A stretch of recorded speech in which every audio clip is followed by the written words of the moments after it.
Same. While we're talking about Kirby and Fantastic Four, like, did you guys get to see the movie yet? Oh yeah. Wasn't that? I mean, What do you think? I loved it so much because it was a love letter to those early FFs.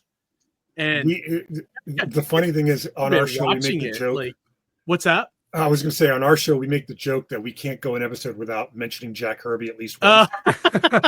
I mean, so, I don't think so we made you guys do it, so that's even funnier. So can we spoil as we talk about, or not?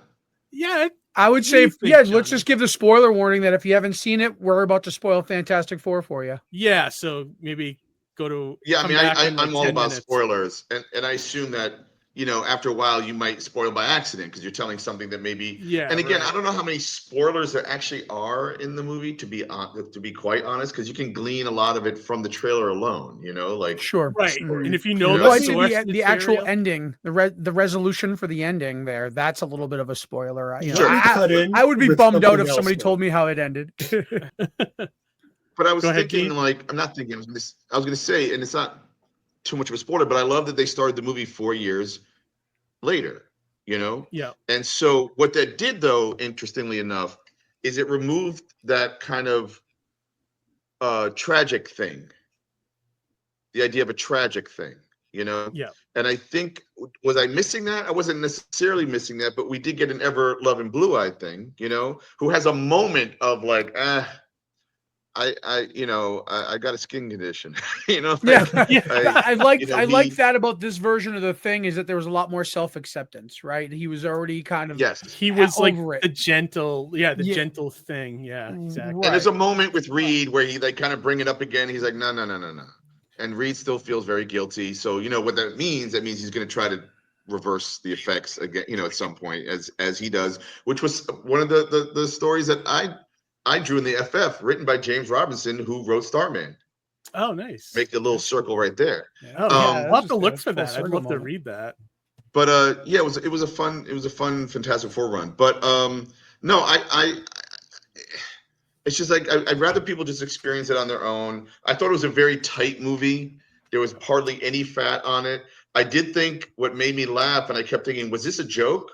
Was that their great plan was like, zoink, we're going to switch the baby out, you know, and while we're going to make him look over there and switch out the baby. Like, that was your great master plan? Yeah. Like, and then shove him into like a portal, right? Like, yeah, right. So at first, when I first saw that, I was a little bit taken aback. Like, Sue Storm is way too overpowered here. Like, I don't get how she's able to do this. And then I stop and think to myself, I'm like, well, there's those stories of like those moms that like lift cars to save their kids. Yeah. And so I'm like, boom, that was it. That made sense. She has been, I think, you cannot mess with a mom. Yeah, you can't. Hasn't she been proven the strongest of the four of them? Yeah. Right? She is. But I think that's also all together. Like, you know, she's got all the pieces, you know, not just her actual powers, but like everything that makes her the strongest, like leadership ability, maternal instinct, the actual invisibility, her ability to kind of work with all three and, you know, work to their strengths and stuff. Yeah. And like that didn't come immediately though. Like, I mean, she was Reed for I don't know how many, you know, years during the Kirby Lee run. It must have been like, you know, John Byrne or Walt Simonson that really started making her, like, giving her agency and stuff. So right. Her mom powers were my favorite of the whole movie. Yeah, her mom. I just like it. It felt like the movie had a lot of love for the Kirby and Lee early years. Well, they were in the Timely building. Dude, yeah, like that was great. Yeah, like I love that. I love my favorite part of the movie is the first 15 minutes when they're just showing, you know, the Mole Man and Red Ghost, and I was like, oh my god, I love this. So, like, it has a very pulpy, like futuristic retro look, and everything about it. Well, I also love the idea that there's a town with like so and so down the block, and like Reed is trying to baby proof the city, you know? yeah. And that was great. And it was just really cool that they've had these encounters, they've had this history, and the thing that I really loved is like, oh, okay, so Galactus wants to have your baby because he thinks it's powerful. And we know from the comics that Franklin, but nothing demonstrates whatsoever in the movie until a major spoiler. Sue Richards actually dies. She actually dies, and you're sitting there going, "What?" And then you're like, "Oh, Franklin, right? Franklin. He's got to show up. He's got to prove Galactus right. Yeah. Galactus was right. He Is that a t-shirt? Incredible thing, you know." Yeah. And he puts her on her chest and shout, gives her that love or whatever it is that his power is at that moment. I want my mommy back. Come on. I love when he's using his powers in the comics, he has the eyes thing and kind of reflected in her eyes. That was a nice little teaser, I think. Yeah. Inevitably we're going to see like a more adult version of him, and he's probably going to be the resolution of Secret Wars if we're looking that far ahead. Sure. But I love that little tease. Wasn't there also like an Elseworlds or an Earth X thing where Franklin was Galactus? So this I don't know if I've ever seen that story. And I wrote a Fantastic Four plot that basically was Mr. Fantastic tries to stop the Marvel universe from happening, was my idea. Because what he realized was that there's this concept, and I think it's one of our great theorists or writers that basically for every hero there's an anti-hero or there's a villain, like there's the polar opposite.